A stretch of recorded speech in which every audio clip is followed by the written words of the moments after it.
نوکر ہوتا ہے، کیونکہ ہے غیر نبی سے محبت نمازی ہو جاؤ۔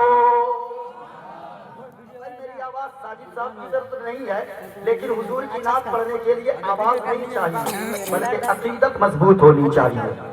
آپ بھی اگر ہو تو پڑھیے گا، کہیں بھی جائیے گنگنائیے، ہے غیر نبی سے محبت نمازی ہو جاؤ، ہے غیر نبی سے محبت نمازی ہو جاؤ۔ تو کیا ہوگا اگر نماز پڑھیں گے؟ کیا ہوگا؟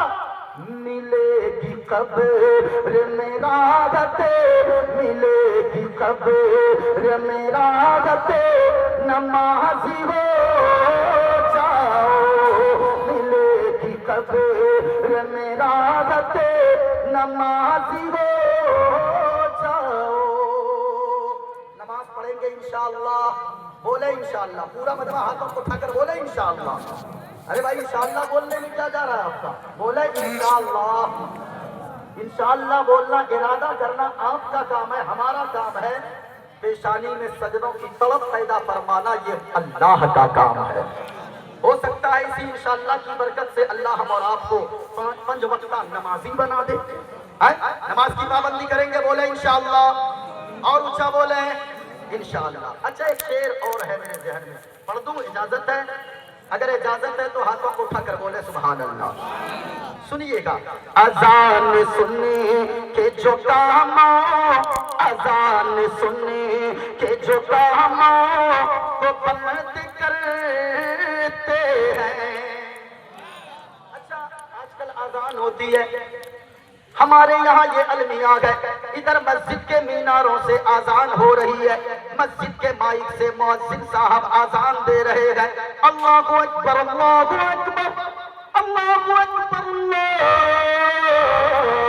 اکبر، لیکن آذان کی آواز تو نوجوان سنتے گئے، نوجوانوں کے موبائل کی اسکرینیں بند نہیں ہوتی گئے، گھر کی ٹی ویاں بند نہیں ہوتی گئے، لوگ کام کاج میں لگے رہتے گئے، کوئی کرکٹ کھیلنے میں رہتا گئے، لوگوں کے کرکٹ بند نہیں ہوتے گئے، کوئی تاش کی پتی میں لگا رہتا گئے، کوئی کیرم بورڈ کھیلنے میں رہتا گئے۔ اور نوجوانوں آذان جب بھی ہونے لگے، معین الدین قادری کا ایک پیغام لے کر جاؤ، اگر قبر میں آرام چاہتے ہو، مرنے کے بعد جنت میں آرام کرنا چاہتے ہو، آذان کی کبھی بے حرمتی نہ کرنا، بلکہ ماں بہنوں میں تم سے بھی کہوں گا، نوجوانوں آپ سے بھی کہوں گا، جب بھی آذان کی آواز سننا، اب تک جب جو بھی آپ نے کیا اللہ معاف فرما دے گا، لیکن آج کے بعد خبردار خبردار، جب بھی آذان کی آواز سننا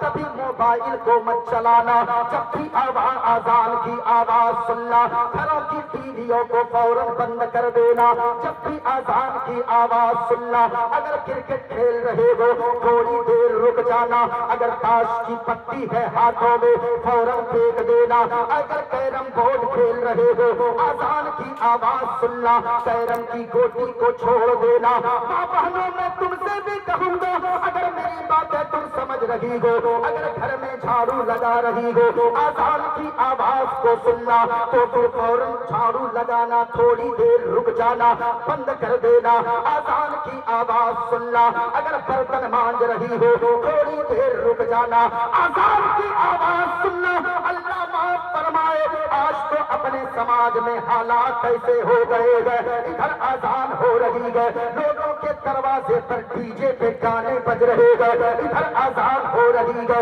لوگوں کے کھیل بند نہیں ہوتے گئے۔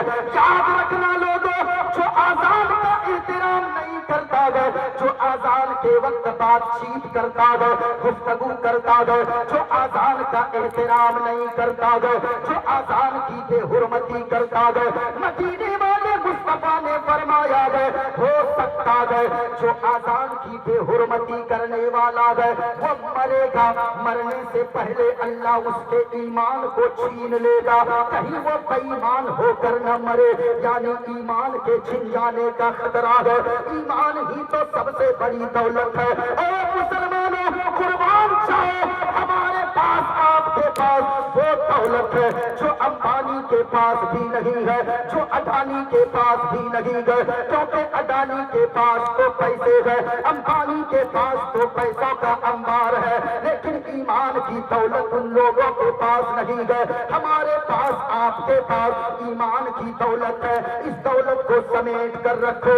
اگر ایسا کرو گے تو کیا ہوگا؟ سنو سنو اذان سنیے کہ جو کو بلند کرتے ہیں اسے پکارے گی جنت, نمازی ہو جاؤ. اسے پکارے گی جنت, نمازی ہو جاؤ. ذرا محبت سے بولو سبحان اللہ. اچھا ایک منتر سنا دیں کیا؟ ارے بولو نا بھائی, سنا دیں, ایک منتر سنا دیں. اچھا پیچھے والے یہ سوچ رہے ہیں آگے والے جا کے پھنس گئے ہیں, وہی بولتے رہیں. ہم لوگ پیچھے بیٹھے ہیں, اچھا ہوا آگے نہیں بیٹھے, یہ مولانا بڑا بلواتا ہے. لیکن یاد رکھنا لوگوں, حضور کے جلسے میں آ کر کوئی پھنستا نہیں ہے, بلکہ جو مصیبت میں گرفتار ہو اللہ تعالیٰ اسے مصیبت سے نکلنے کا راستہ عطا فرما دیتا ہے. آج میری تقریر ہوگی اور ایسی تقریر کر کے جاؤں گا نا, انشاءاللہ کل پرسوں تک نہیں کئی برسوں تک یاد رکھیں گے.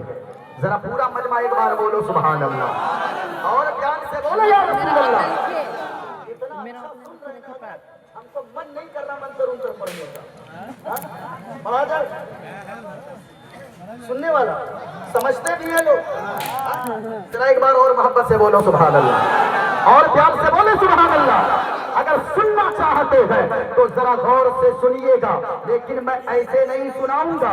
میرے پاس سارے حوالات موجود ہیں, ساری دلیلیں میرے پاس موجود ہے. اگر آپ سننا چاہتے ہیں ایسے نہیں دیکھیں, میرے ہاتھ میں ایک کتاب ہے, کتاب کا نام ہے شریمد بھگوت گیتا. یہ برادر وطن یعنی ہندوؤں کے یہاں کی سب سے بڑی کتاب مانی جاتی ہے. دیکھنے میں چھوٹی سی ہے لیکن یہ سب سے بڑی کتاب مانی جاتی ہے. میرے ہاتھ میں ایک کتاب ہے جس کا نام ہے رامائن. اس کی بھی میں چوپائی سناؤں گا, لیکن ایسے نہیں سناؤں گا بلکہ غور سے سنیے گا. میں پہلے یہ بتا دوں کہ ایسی کتابیں میں ایسے جلسوں میں پڑھتا کیوں ہوں. اس لیے میں پڑھتا ہوں کہ آج چاروں طرف ہندوستان کے حالات آپ